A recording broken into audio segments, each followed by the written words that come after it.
All right, what is up, Big 12 fans? This is Joseph back with the Big 12 Football Digest, and we have breaking news coming out from Ross Dellinger. So, there has been a statement made from the NCAA, and we're going to dive into the article today. But the NCAA has made a statement that says NCAA rules do not prevent a student athlete from unenrolling from an institution, enrolling at a new institution, and competing immediately.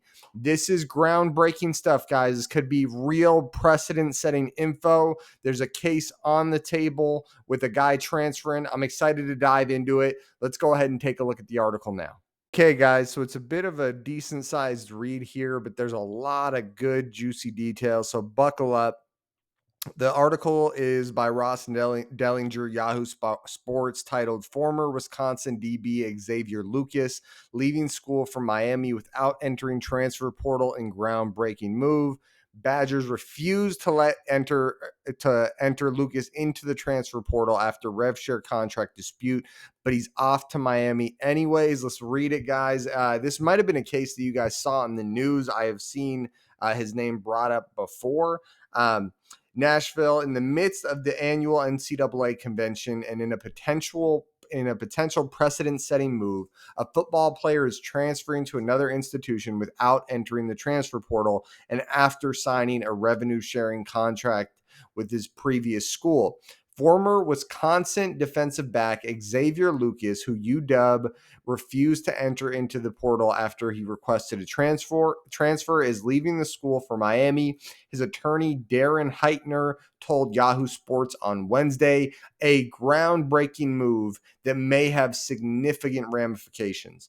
The situation is poised to set precedent both in the ability for schools to enforce revenue sharing agreements that are contingent on the House settlement's passage, and perhaps more importantly, for players to transfer at any time, even outside the portal windows or without entering the portal at all. Let's read that back one more time. The situation is poised to set precedent both in the ability for schools to enforce revenue sharing agreements that are contingent on the House settlement's passage, and perhaps more importantly, for players to transfer at any time, even outside the portal windows or without entering the portal at all, guys. So this would mean, we're going to keep reading, but this would mean that there's no more portal windows. You can come and go from any school at any time you want. This just happened. I wouldn't be surprised if we see some huge ripple effects with other guys in college football that might be in a similar situation and aren't being vocal about it.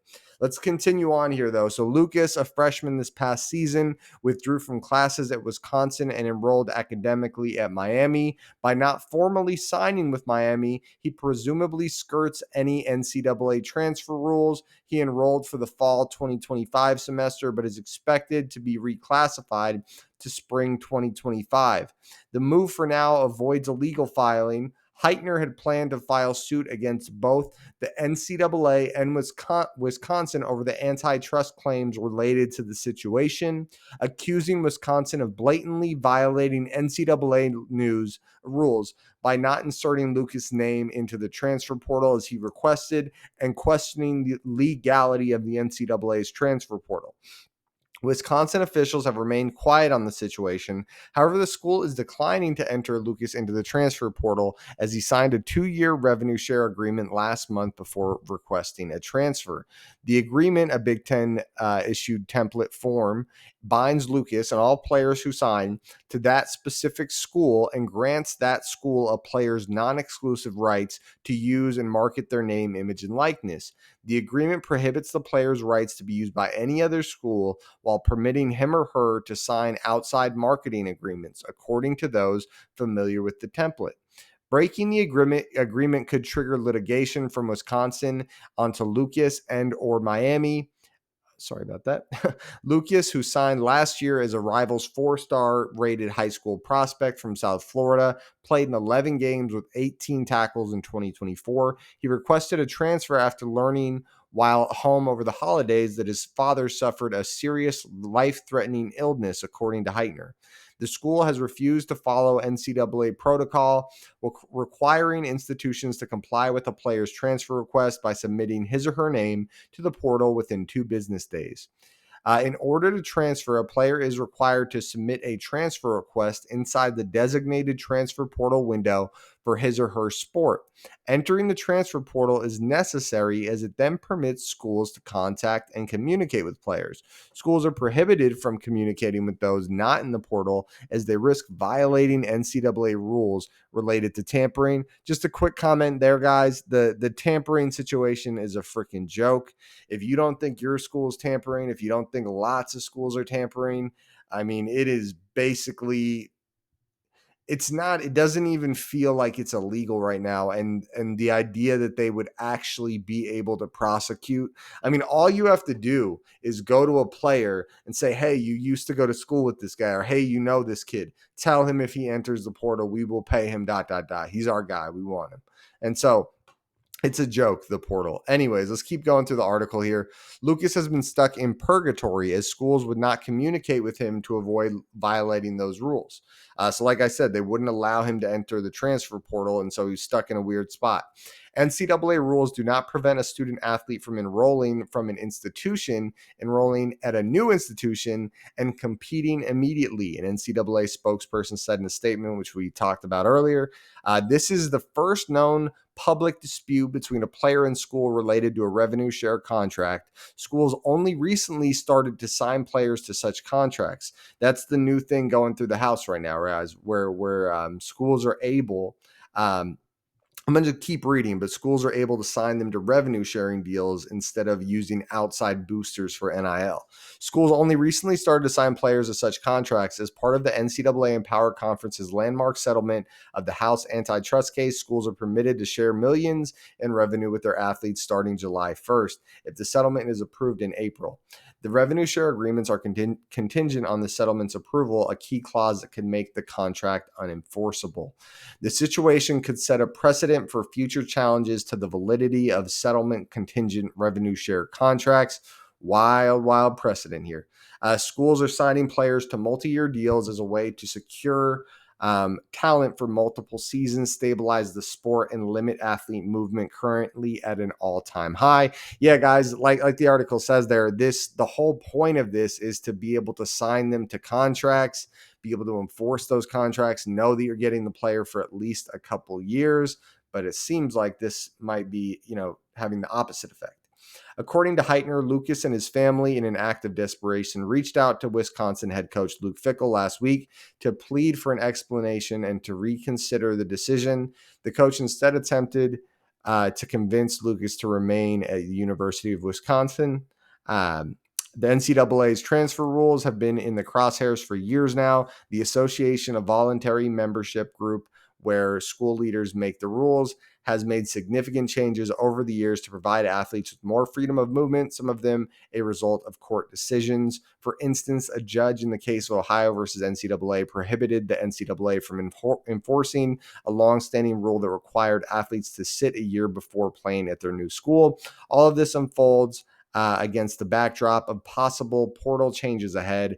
The American Football Coaches Association voted on Wednesday unanimously to condense the portal to one 10-day window in January. Currently, there are 2 portal windows in the fall and spring that span 45 days. The recommendation will now be examined by several NCAA rules committees that hold authority over the policy making. I'm going to give my final thoughts in a second here, guys, give you my take on the situation. Before I do, like the video, comment, how are you guys feeling about this? Wild that this is going on. Subscribe to the channel if you haven't already. Hit the notification bell. I want to hear what you guys are thinking. Drop the comments down below and stay tuned for my final thoughts.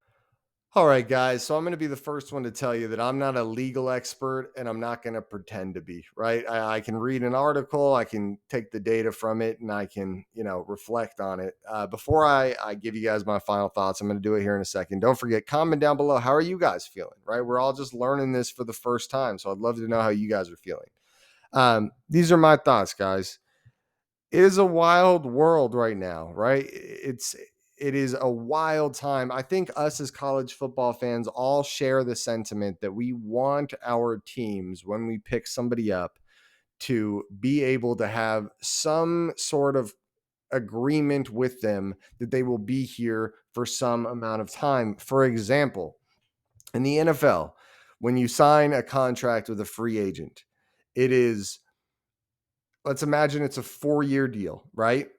2 years guaranteed. What that means, if you guys aren't aware, that means that I'm going to guarantee you 2 years of this money.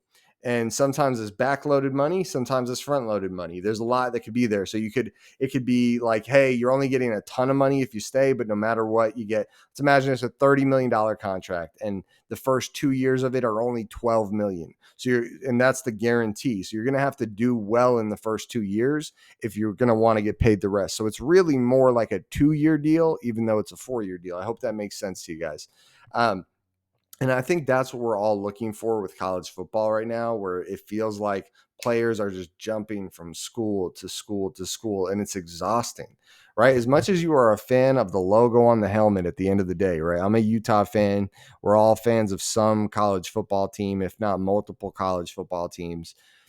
And we want to be fans of the logo on the helmet, but you get attached to players too. Like some of the best moments as fans are when you see a player just become a star, like Cam Rising recently, right? It's such a fun opportunity. And the idea that every year you're reloading your roster, like 50% of Utah's roster in 2025 is like a whole new roster.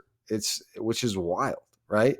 And so I think that's what we're all looking for right now. And I'm a little, this is a different situation in some way, because it was a school trying to hold someone hostage in the portal. So, take what you will from that. I don't really agree with that. But what scares me is it felt like we had a way to keep players on the team for a while with the revenue sharing.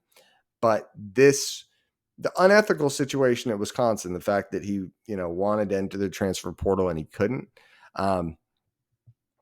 is a little concerning, but just very stressful that, like, again, another hiccup in the idea that we can't keep players on the roster for at least, 2 years. I really like a 2-year model where, like, if that's the average agreement that the teams do is like, hey, we'll pay you a good amount of money, but we want a hard 2-year commitment. You're going to try to make this work for 2 years, right?